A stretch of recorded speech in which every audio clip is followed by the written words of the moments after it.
యోధురాలు చిట్యాల ఐలమ్మ వీరాభిమానంగా వైనాల లింగం చేతుకు ఐలమ్మ టాటూ నేర్చుకొని వాట్సాప్లో, యూట్యూబ్లో, ఫేస్బుక్లో నిజమైన వారసులు నిరూపించిన వ్యక్తి లింగన్న గారు.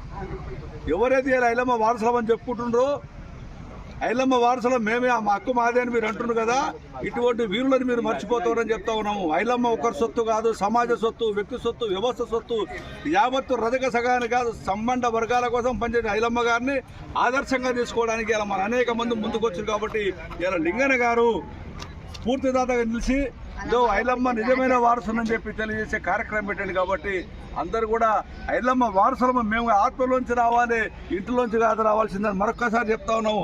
ఐలమ్మ వారసులం అని ఎవరైతే చెప్తా ఉన్నారో ఇటువంటి లింగనం చూసి ఆదర్శంగా తీసుకోండి.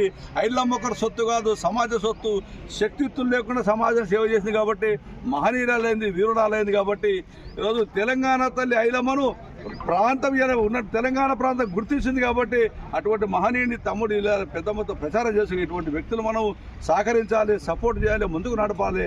అదేవిధంగా ఐలమ్మ వారసులతో నిజమైన వారసులుగా మిగిలిపోవాలని ఒక్కసారి మనం చేస్తా ఉన్నాను. జై చిట్యాల ఐలమ్మ, జై చిట్టా, జై చిట్యాల ఐలమ్మ, జై చిట్టానయం, జై చిట్యాల ఐలమ్మ, జై చిట్టానయం.